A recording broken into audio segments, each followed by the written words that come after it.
My life's turned into a nightmare. Secret phone calls in the middle of the night, the smell of someone else's cologne, my wife's weird looks.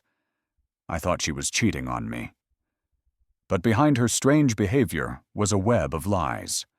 Someone wanted to wreck our marriage, and I was just a pawn in their twisted game. My name's Jason Clark. I'm 34, and I live in Beaverton, a suburb of Portland, Oregon, where the streets are drowned in greenery, and every corner smells like freshly brewed espresso from cozy coffee shops. I'm a software engineer at a startup called TaskFlow, which builds project management apps. My job is my world. I dive into code like it's a complex puzzle, where every line has to fit just right. Deadlines crush you, bugs pop up at the worst times, and Zoom calls with clients across time zones sometimes drag past midnight. But I love it. When the code finally works and the app comes to life, I feel like an architect who's built something out of nothing. It's my zone of control, where chaos turns into order. I grew up in Salem, a small town an hour from Portland, in a middle-class family. My parents, Bob and Marge Clark, are the picture of the American dream. A house with a white picket fence, 2 cars, a dog named Max. They still hold hands when they watch old movies on the couch and bicker over who makes better omelets. Their marriage has lasted 40 years, and I've always looked at them as the gold standard. They taught me that love isn't just passion. It's a partnership where honesty and trust come first. Maybe that's why I've always craved a stable, predictable life. I'm not the type who chases adventure. I like planning, knowing what's ahead, feeling solid ground under my feet. I've been married to my wife, Emily, for 9 years. We met in 2012 at the University of Oregon, at a party hosted by our mutual friend, Ryan. I was the quiet guy in the corner, sipping cheap beer, while she was the life of the party. Her blonde hair caught the light, her eyes sparkled, and her laugh filled the room like the chime of bells. She was telling a story about getting stuck in an elevator with a professor, and everyone around her was cracking up. I fell for her right then and there. We started dating, and I was hooked on her energy. Emily was spontaneous. She could talk me into driving to the coast at 3 a.m. to catch the sunrise, or having a picnic in the park during a rainstorm. I was her anchor, handling the budget, reminding her about bills, making sure the car had a full tank. Emily works as a marketer for Greenwave, a company that promotes eco-friendly brands. She loves her job: presentations, client meetings, creative campaigns. Her passion was contagious, and I was proud when she'd talk about her latest projects. She dreamed of traveling, seeing Machu Picchu, swimming with dolphins in New Zealand, dancing at Carnival in Rio.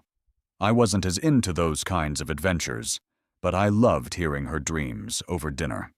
We were like yin and yang. She was the storm. I was the calm. Our home is a 2-story cottage with blue shutters, surrounded by old maple trees. In the garden, Emily tried growing basil, mint, rosemary, even cherry tomatoes, but she'd often forget to water them. I'd grab the hose to save her farm, and she'd laugh, calling me Gardener of the Year. We didn't have kids. Emily wanted to wait until her career took off, and I was fine with that. I liked that we had time for each other. On weekends, we'd hit up Hop and Vine, a pub with the best craft beer around, or visit her parents in Vancouver, Washington. Sometimes we'd have game nights.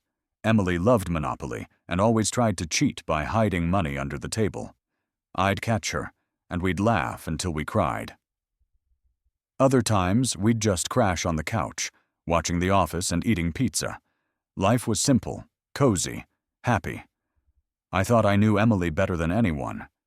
I was wrong. In March 2025, as spring started peeking through Oregon's gray rains, Emily changed.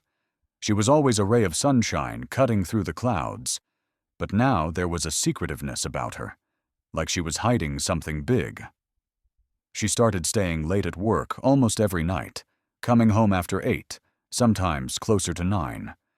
Her cheeks were pink from the cold, but her eyes looked guilty, with a strange spark, like a kid hiding a Christmas gift. When I asked about her day, she'd dodge. "Oh, nothing special, just projects," then quickly change the subject to my work, the weather, or some new show. I didn't think much of it at first. Maybe a new client, stress, no big deal. Emily was always wrapped up in her work, and I was used to her late nights during big campaigns. But the changes got harder to ignore. She started paying more attention to her appearance, like she was prepping for something bigger than office life. She bought new dresses, tight, low-cut, soft fabrics that hugged her figure. She used to wear those only for parties or our anniversaries. Mornings became a ritual. She'd spend extra time in front of the mirror, putting on bold makeup. Smoky eyes, red lipstick, a touch of blush. She'd pick out earrings with care, holding them up to the light, and spritz on perfume with jasmine and vanilla notes, the kind she saved for special occasions. I noticed her fixing her hair in the mirror with a little smile, like she was getting ready for an important meeting.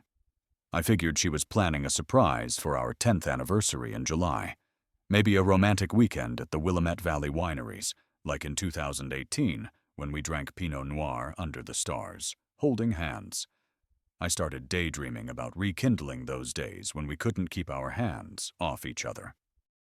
Then, the calls started. Late at night, while we were watching another episode of ER. The office, or lying in bed, her phone would buzz. She'd grab it from the coffee table or nightstand, turn away, and whisper into it, ending the call quickly if I got too close. Her voice was hushed, but I caught nervous undertones. When I asked who it was, she'd mumble, "Work," or "Mom," but her cheeks would flush, and her voice would shake. I started to suspect something was off.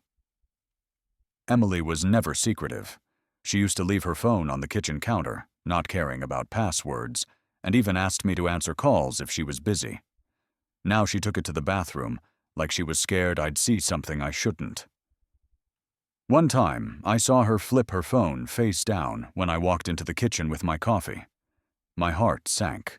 It wasn't just a reflex. It was fear.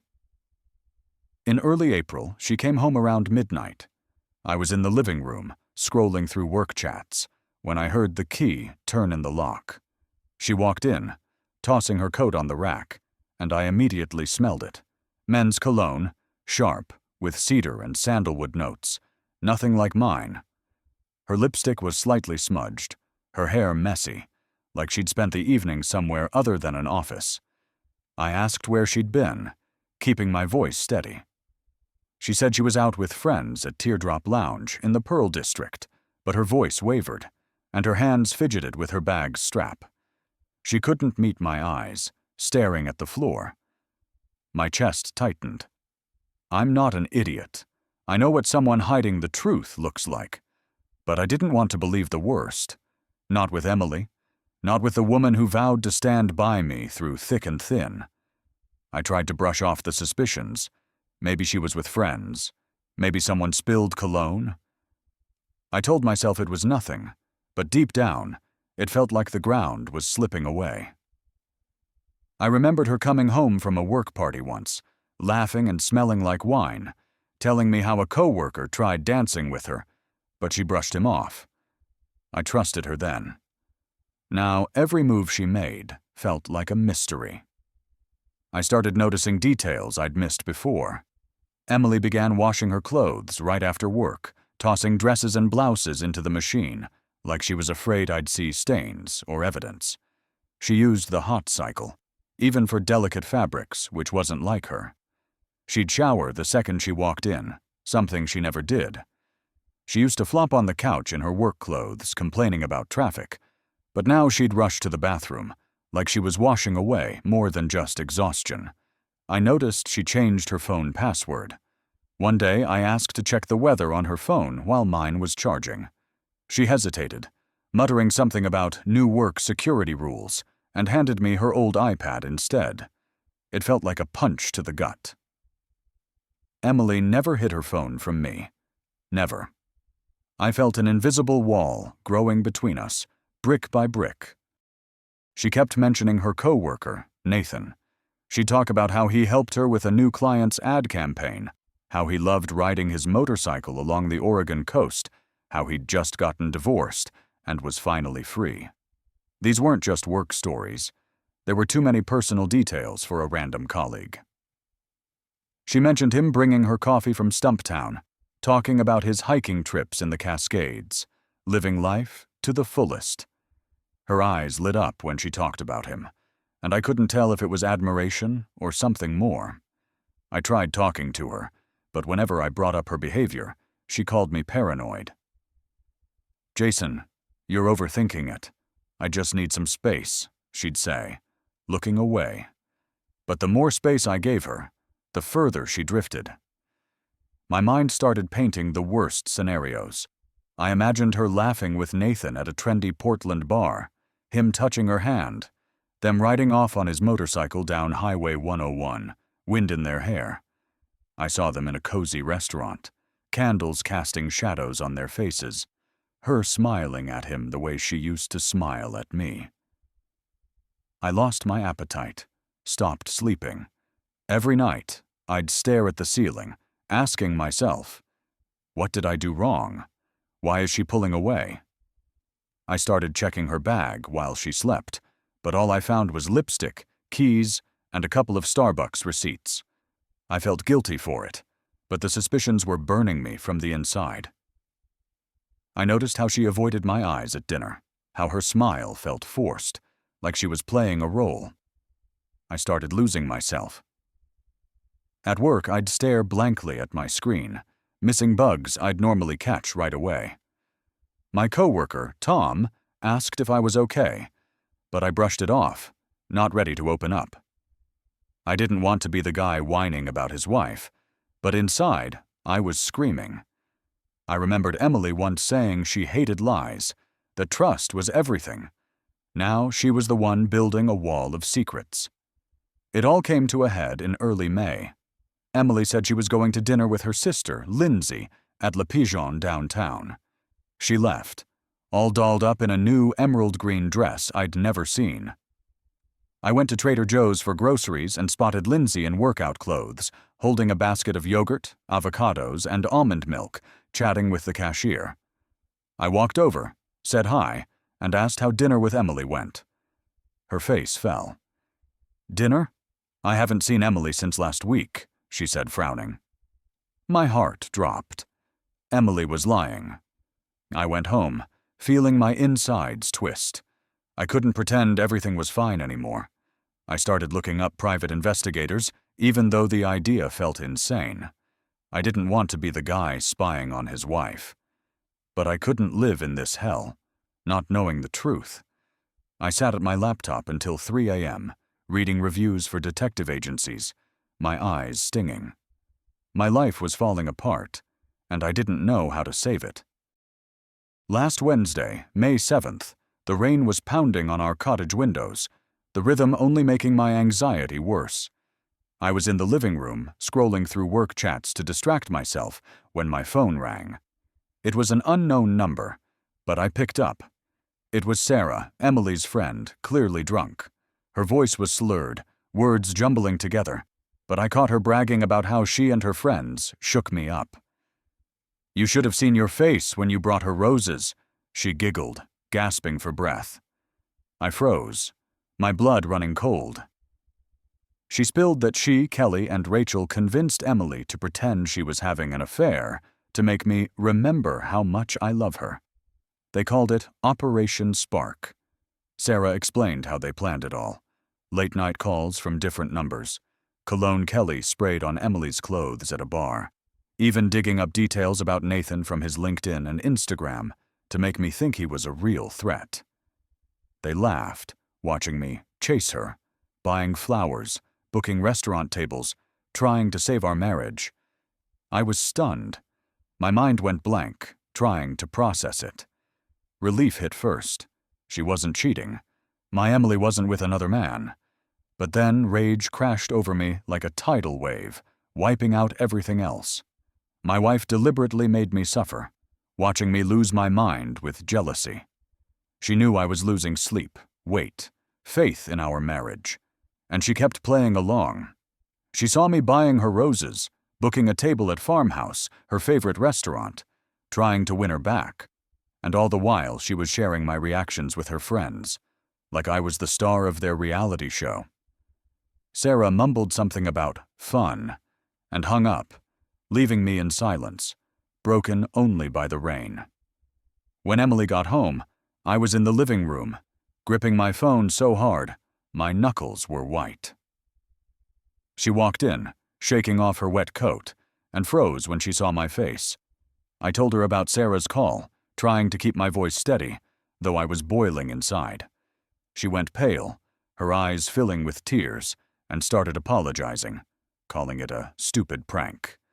She collapsed on the couch, hands over her face, muttering that she didn't mean to hurt me, that it was for our own good. But I couldn't listen. This wasn't a prank. It was betrayal. She enjoyed my pain, shared it with her friends like I was a joke. This wasn't a mistake. It was a calculated attack on my emotions. But something in her words felt off.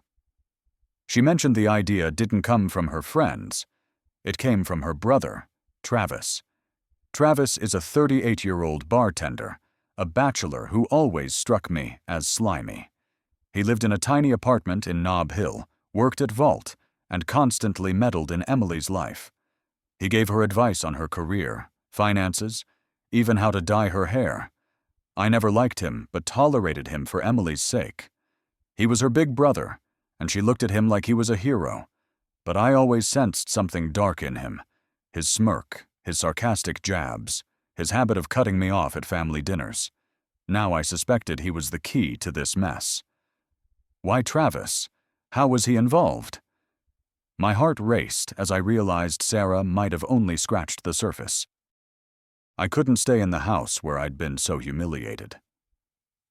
The next day, I packed a bag, jeans, t-shirts, my laptop, and moved to my friend Mike's place in the Pearl District. Mike's been my best friend since high school, the guy who knows when to crack a beer or just shut up. His apartment was peak bachelor, leather couch, Nirvana poster over the TV, fridge full of IPA. I crashed on the couch, exhaustion hitting like a wave. My mind was buzzing with questions. Why Travis? What was his deal? What was he trying to pull? I asked Mike about Travis. They went to the same high school, though Mike was a couple years younger. He frowned, popping open a beer, and said Travis was always weird. He was jealous of stable families, people with normal lives. His own relationships never lasted more than a year, and he'd rant about how marriage is a trap. Mike remembered Travis hating when Emily bragged about our winery trips or cozy game nights. At a party once, after too much whiskey, Travis said, "All marriages fall apart. You just gotta give 'em a push." Mike laughed it off then, but now it sounded like a warning. A chill ran through me. It wasn't just a comment. It was a clue. I decided to dig deeper. I found Emily's old laptop in the storage closet, covered in dust.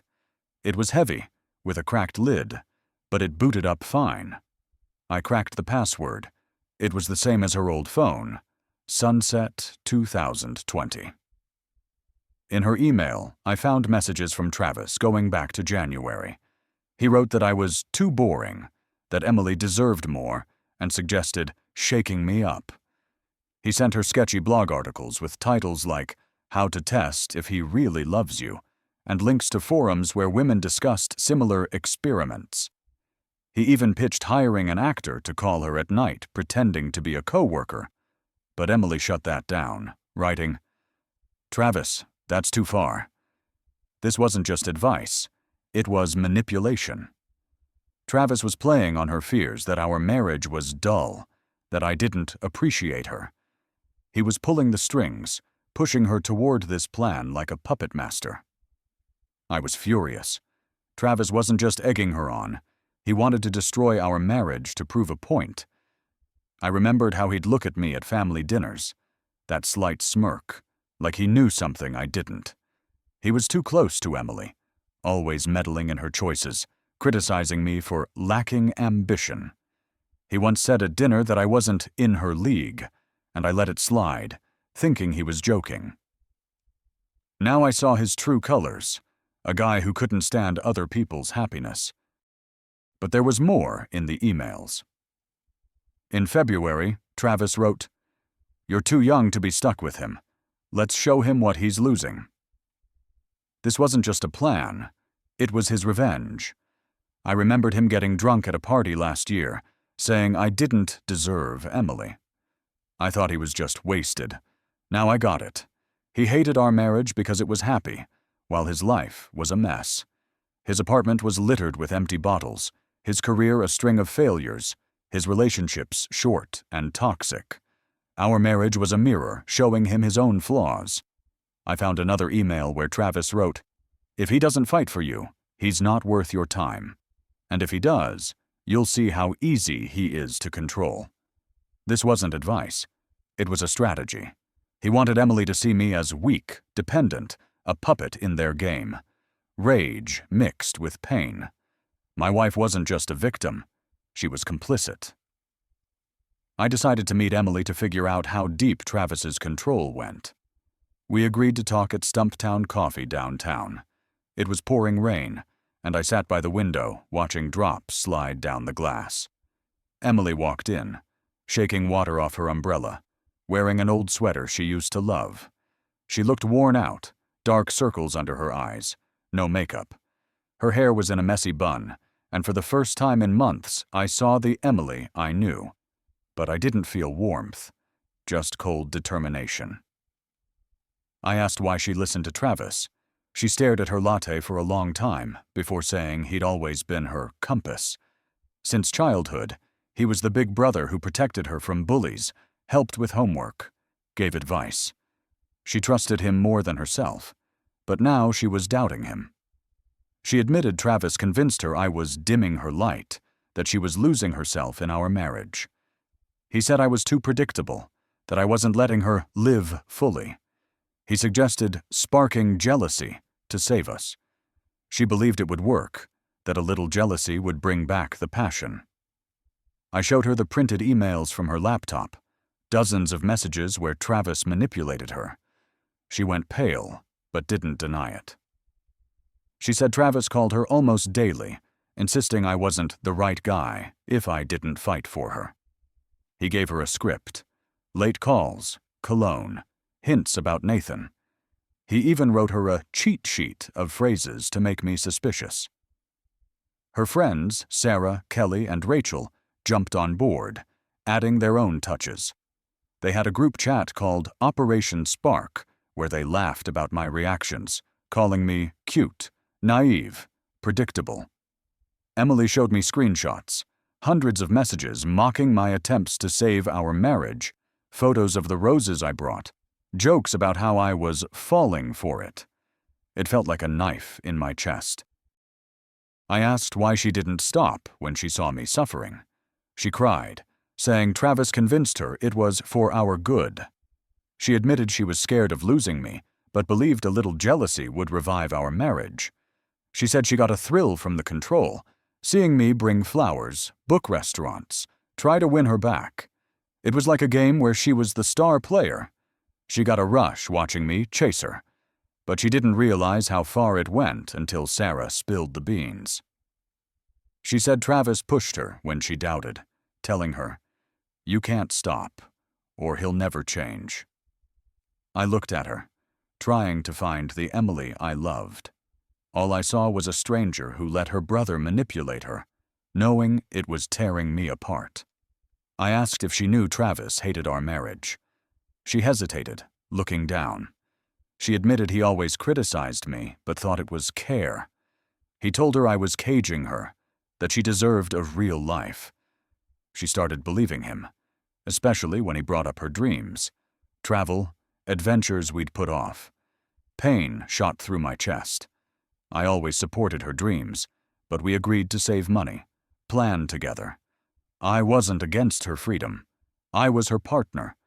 But Travis twisted it, making me the enemy in her eyes. I filed for divorce a week after our talk. Emily sobbed, begged me to reconsider, promised to cut off Travis and her friends. She showed up at Mike's, standing in the rain with a soggy sign saying, "Forgive me." But I couldn't forgive. How do you trust someone who watched you fall apart and thought it was fun? I felt betrayed not just by Emily, but by her whole family. Travis was the mastermind, but Emily chose his side. She could have stopped any time, but didn't. She chose the game over our marriage. I reached out to Lindsay, Emily's sister, to see if she knew about the plan. We met at Blue Star Donuts, where she nervously twisted her ring. She was shocked. She said Travis always manipulated Emily, ever since they were kids. He was the protective big brother who helped with homework, but really controlled her every move. Lindsay recalled how he talked Emily out of going to college in California because he wanted her to stay in Oregon. He meddled in her past relationships, convincing her boyfriends weren't good enough. Once, he even called her ex, threatening to deal with him if he didn't back off. Lindsay thought he was just overprotective, but now she saw how far he'd gone. I asked why she didn't stop when she saw me suffering. She cried, saying Travis convinced her it was for our good. She admitted she was scared of losing me, but believed a little jealousy would revive our marriage. She said she got a thrill from the control, seeing me bring flowers, book restaurants, try to win her back. It was like a game where she was the star player. She got a rush watching me chase her, but she didn't realize how far it went until Sarah spilled the beans. She said Travis pushed her when she doubted, telling her, "You can't stop, or he'll never change." I looked at her, trying to find the Emily I loved. All I saw was a stranger who let her brother manipulate her, knowing it was tearing me apart. I asked if she knew Travis hated our marriage. She hesitated, looking down. She admitted he always criticized me, but thought it was care. He told her I was caging her, that she deserved a real life. She started believing him, especially when he brought up her dreams. Travel, adventures we'd put off. Pain shot through my chest. I always supported her dreams, but we agreed to save money, plan together. I wasn't against her freedom. I was her partner. But Travis twisted it, making me the enemy in her eyes. I filed for divorce a week after our talk. Emily sobbed, begged me to reconsider, promised to cut off Travis and her friends. She showed up at Mike's, standing in the rain with a soggy sign saying, "Forgive me." But I couldn't forgive. How do you trust someone who watched you fall apart and thought it was fun? I felt betrayed not just by Emily, but by her whole family. Travis was the mastermind, but Emily chose his side. She could have stopped any time, but didn't. She chose the game over our marriage. I reached out to Lindsay, Emily's sister, to see if she knew about the plan. We met at Blue Star Donuts, where she nervously twisted her ring. She was shocked. She said Travis always manipulated Emily, ever since they were kids. He was the protective big brother who helped with homework, but really controlled her every move. Lindsay recalled how he talked Emily out of going to college in California because he wanted her to stay in Oregon. He meddled in her past relationships, convincing her boyfriends weren't good enough. Once, he even called her ex, threatening to deal with him if he didn't back off. Lindsay thought he was just overprotective, but now she saw how far he'd gone. Lindsay said Travis recently lost his job at Vault after a fight with his boss. His last girlfriend, Melissa, left him, calling him toxic and controlling. He became obsessed with the idea that all marriages are a lie. He told Lindsay our marriage wouldn't last, that I was too ordinary for Emily. He saw our stable marriage as a threat to his worldview. Lindsay tried warning Emily, but she trusted Travis too much. Lindsay recalled him saying, "Jason's too perfect. Guys like him are always hiding something." It was his obsession, destroying what he couldn't have. Lindsay felt guilty for not stepping in sooner and promised to talk to Emily, but I told her it didn't matter anymore. I dug deeper into Travis. Mike reached out to a mutual friend who worked with him at the bar. The guy said Travis was obsessed with control. He'd stalk his girlfriends, check their phones, make scenes if they didn't answer right away. He once tried to break up a friend's marriage by convincing the wife her husband was cheating. It was his MO, sowing chaos to feel important. I realized Emily wasn't just a victim, she was complicit, letting him steer her. A month later, Travis showed up at Deschutes Brewery, where I was hanging with Mike, a cocky smirk on his face. He was in a leather jacket, reeking of cigarettes, hair a mess. He sat at our table uninvited and said he wanted to explain. His voice was calm, but his eyes were tense. He claimed Emily suspected me of cheating, and the whole plan was to test my loyalty. He said I was staying late at work too much, changed my phone password, which made her suspicious. Total bullshit. I never gave her a reason to doubt me. I work late because of projects, and I changed my password for security reasons. Emily never asked me about it. I saw through his lies. Then he slipped up, saying Emily was too weak to make her own choices, and he was helping her see clearly. That was the real him. I remembered Lindsay's words and realized Travis hated that Emily was happy with me. He wanted to wreck our marriage to prove he was right, that all relationships are doomed. He used her fears to push this experiment. I told him I knew about his emails to Emily. His smirk vanished. He stammered, saying he just wanted the best for his sister. But I saw him for what he was, not a protector, but a destroyer.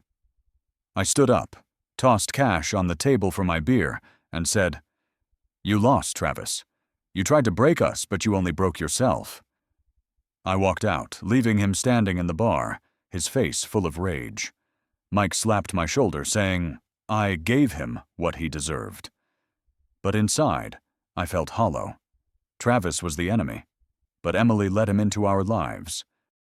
A week later, Travis emailed me from a fake account, claiming I ruined the marriage because I didn't value Emily. He said she felt invisible, and he was just helping her. I showed the email to Mike, who said Travis once tried to steal a friend's girlfriend by convincing her the guy wasn't good enough. It was his pattern, causing chaos to feel powerful. I replied with one word: goodbye. I knew he'd try again, but I was ready to block him every time. The divorce took 8 months, from June 2025 to February 2026. Emily swung between tears and formal letters through her lawyer, demanding we split everything. Even our old coffee maker, the plates we got as wedding gifts, the books we bought together. Her lawyer, a cold-eyed woman, tried painting me as emotionally unavailable, but my lawyer, an old friend of Mike's, shut that down fast. Emily tried rewriting history, but I had everything. Screenshots of her texts, voicemails where she apologized, recordings of Sarah's call. I didn't want to play dirty, but I was ready to defend myself. Her parents, Jim and Kathy, tried to reconcile us. They invited me to dinner at their place in Vancouver, serving roast turkey and talking about forgiveness. I explained it wasn't about forgiveness, it was about self-respect. I told them about Travis, his manipulations, how he used Emily. They went quiet, but I could tell they didn't grasp the depth of her betrayal. Jim mumbled something about family mistakes, and Kathy cried, but I didn't feel guilty. She was their daughter, but it was my marriage. At the final meeting in the lawyer's office in Portland, Emily brought Rachel, one of the friends who helped Travis. Rachel sat there with a smug look, arms crossed, like I was the bad guy. I refused to talk until she left. My lawyer backed me up, and Rachel stormed out, shooting me a look of contempt. Emily broke down, but I only felt tired. She signed the papers, and I walked out, feeling a weight lift off my shoulders. I was free. Now I'm staying at Mike's in Hawthorne, looking for my own place. I want a fresh start, far from the spots Emily and I used to go. I sold our cottage. It was full of memories I didn't want to keep. It's a weird mix of relief and emptiness. I'm 34, starting over because my wife and her brother thought destroying my sanity was romantic. But I know I did the right thing. I miss the Emily I thought I knew, but she never really existed. The real Emily let Travis control her, knowing it was hurting me. She made her choice, and I made mine. I found a box of our wedding photos in the garage while packing to move. In one, Emily's laughing, her eyes glowing, and I'm looking at her, like she's a miracle. We're standing under a flower arch, surrounded by friends, and I remember thinking that day it was forever. I miss that version of us, but I know it was an illusion. Travis still texts me from new numbers, trying to explain, but I block him. Emily sent a final email in January 2026, promising to change, swearing she's cut off Travis and her friends. She said she's in therapy, realizing how he manipulated her. I didn't reply. I don't want to be tangled in their web of lies anymore. I've started running along the Willamette River in the mornings to clear my head. Portland's coming alive in spring. Blooming cherry trees, the smell of coffee from food carts, people laughing in parks. I signed up for a photography class to fill my evenings. I'm shooting sunsets, bridges, street musicians, trying to see the world fresh. My life doesn't belong to Travis or Emily anymore. It's mine. What would you do in my shoes? Share your thoughts in the comments.